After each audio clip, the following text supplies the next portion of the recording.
যারা অহংকারী, যারা স্বৈরাচারী, যারা জালিম, আল্লাহ পাক তাদেরকে বলছেন, হে পৃথিবীর মানুষেরা, জেনেরা, যদি সম্ভব করতে পারো, আমার আইন ভালো লাগে না, আমার ইসলাম পছন্দ হয় না, আমার আলেম ভালো লাগে না, আমার কোরআন ভালো লাগে না, অবস্থা যদি এমনটি হয়, বেরিয়ে যাও, বেরিয়ে যাও।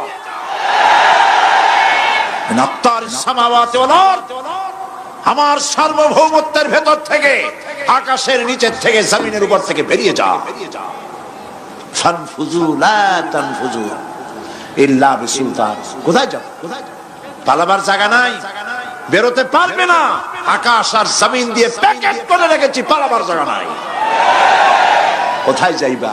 জুলুমের হাত যত আছে করতে থাকো, আর আল্লাহ রাব্বুল আলামিন দেখতেছেন। সুতরাং ইমানদার ব্যক্তি, তার মধ্যে বিনয় আসে, বিনম্র হয়। সে পয়সা করে আসে বলে অহংকার করে না, কারণ আল্লাহ বলেছেন, ওয়াল্লাহুল গানিয়্যু ওয়া আনতুমুল ফুকারা।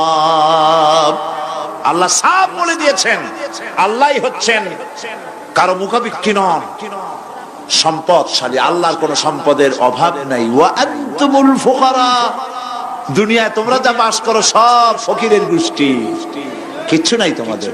তোমাদের জাতি খাইয়া শেষ করে ভালো, আর আমার কাছে যা আছে আমি শুধু দিতে থাকি, আর ভান্ড শুধু ভরাই থাকে, মোটেও খালি হয় না। সুবহানাল্লাহ। কাজী মোমেন বান্দা সে অর্থ এবং বিত্তের অহংকার করে না, বিদ্যার অহংকার করে না। অর্থ বিত্ত কত আছে তোমার, কয় টাকার মালিক?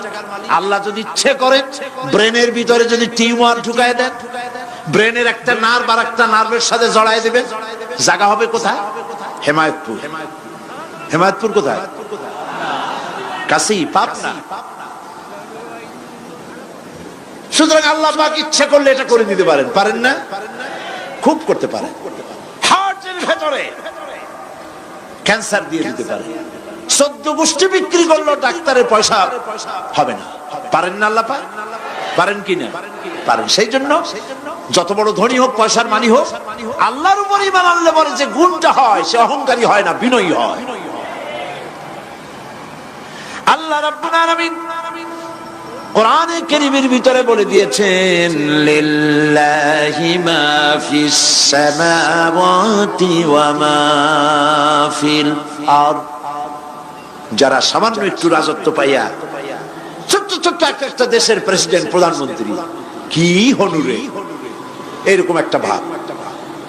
আর্মি হাতে, বিডিআর হাতে, পুলিশ হাতে, যা খুশি তাই করি না। আল্লাহ পাক বলছেন, লিল্লাহি মা ফিস সামাওয়াতি ওয়া মা ফিল আরদ। আকাশ আর জমিনের একচ্ছত্র মালিকানা কার? চিল্লায় বলুন, আল্লাহ পাক। সুতরাং তুমি মাতবারি করিয়া কদ্দুর পারবা? বেশি দূর যেতে পারবে না। গ্রামে গোয়াল আছে, গরু রাখে যে জায়গায়, ওই জায়গাটার নাম কি? গোয়াল। গভীর রাত্রে গরুর মালিক শুনতে পাচ্ছে গোয়াল ঘরে খুব শব্দ হচ্ছে। রাখালকে ডেকে বলছে, দেখতো কি, কিসের শব্দ? কয় যে দেখে এসে জবাব দিচ্ছে যে গোয়ালে যে 7টা শিং মোটা, তার গুতার চোটে ওই গোয়ালের মধ্যে যত গরু আছে কেউ টিকতে পারতেছে না, খালি গুতাইতেছে সমানে। মালিক কয় যে দীর্ঘদিন থেকে দেখতেছি এটার গুতার চোটে সমস্ত গরুগুলি অস্থির হয়ে যাচ্ছে, যা একটা মোটা দড়ি দিয়া, খাট্ট একটা দড়ি দিয়া খুঁটির সাথে জড়ায় বাঁধতে রাখ গলাটারে। মোটা একটা দড়ি দিয়া গলার সাথে, খুঁটির সাথে যদি বাঁধতে দেয়, এরপরে খালি ফোঁস করতে পারবে, গুতাইতে আর পারবে না।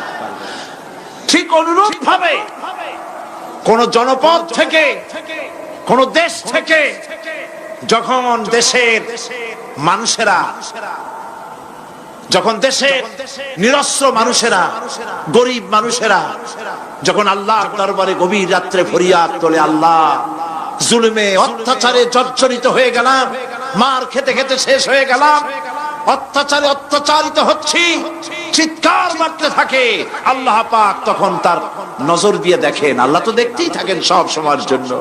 আল্লাহ পাক কার কারণে এগুলি হচ্ছে আল্লাহ পাক টের পান। শিং কারো কারো মোটা হয়েছে, আজরাইলকে পাঠায় দেন, যাও খাটো দড়ি দিয়ে বাঁধে থো। খাটো দড়ি কোনটা বুঝছেন? 3 হাত, 3 হাত কবর কোনটা? খাটো দড়ি দিয়ে বাঁধে থো। সুতরাং কত বড় বড় রাজা বাদশা ক্ষমতা এলো, মানুষের উপরে জুলুম করলো, আল্লাহ পাক তার ইন্তেকাম নিয়েছেন। সেই আল্লাহ এখন আর নাই, নাউজুবিল্লাহ। সে আল্লাহ আছেন কিনা? পূর্ণ শক্তিতে বহাল কিনা? হুয়াল হাইয়ুল কাইয়্যুম। এমন অবস্থা নয় যে বাংলাদেশে কি হচ্ছে আর আল্লাহ টের পাচ্ছেন না। কি বলেন? আল্লাহ রাব্বুল আলামিন বলেন, লা তাখুযুহু সিনাতুন ওয়ালা নাওম। ঘুম নাই, তন্দ্রা নাই। কার? ঘুমানো না, তন্দ্রাও জান না। তন্দ্রা কারে কয়? জি জিমানি, যাই বলেন আপনারা বুঝে নিয়ে। ওই যে বসে বসে এরকম করে, আল্লাহ ওরকমও করে। ঘুমো নাই, তন্দ্রাও নাই। হযরত মুসা আলাইহিস সালাম বলছিলেন যে আল্লাহ তুমি নাকি ঘুমাও না। মুসা আলাইহিস সালাম তো খুব আদরের নবী, আল্লাহ পাকের খুব আদরের নবী, দারুণ আদর। আল্লাহ পাক বলছেন, মুসা আমি তোমারে আমার জন্য বানাইছি। সুবহানাল্লাহ।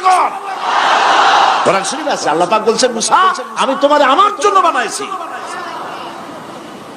তোমাকে যখন তোমার মা দরিয়ায় ভাসায় দিয়েছিল, আমি তোমার বাক্সর দিকে তাকাইছিলাম। সুবহানাল্লাহ। আল্লাহ যদি বলেন আমি তাকাইছিলাম, সুবহানাল্লাহ।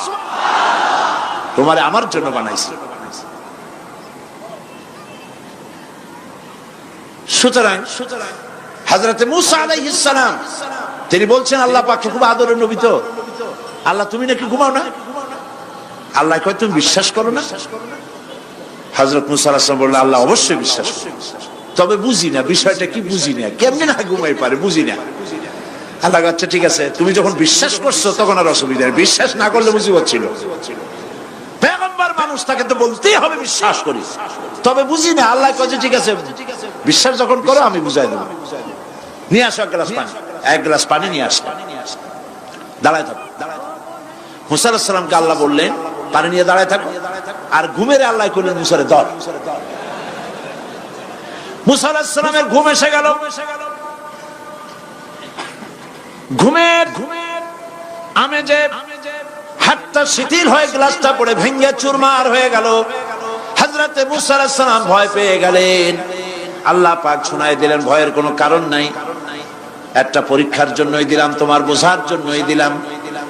তুমি যেমন এক গ্লাস পানি নিয়ে, একটা গ্লাস নিয়ে এক মুহূর্ত দাঁড়াতে পারলে না, ঘুম আসলো আর হাত থেকে পড়ে গ্লাসটা ভেঙে গেল।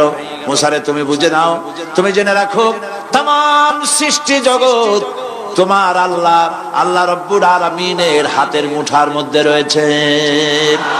আল্লাহ রব্বুল আলামিন যদি ঘুমায় যান, এই পৃথিবীর আকাশ এবং জমিনের সব ট্রাফিক কন্ট্রোল আল্লাহ পাক নিজেই করেন।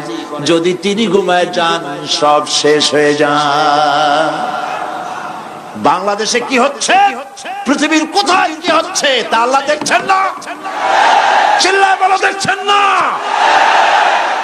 সে আল্লাহ রাব্বুল আলামিন তিনি পরিষ্কার করে বলছেন, যারা নাকি মুমিন বান্দা তারা অহংকারী হয় না, ক্ষমতায় থাকুক ক্ষমতায় না থাকুক, কোন অবস্থাতেই অহংকারী হতে পারে না। আল্লাহ পাক শোনায় দিয়েছেন, যারা অহংকার করে তাদেরকে পরিষ্কার করে বলেছেন, ওয়ালা তামশি ফিল আরদি মারহান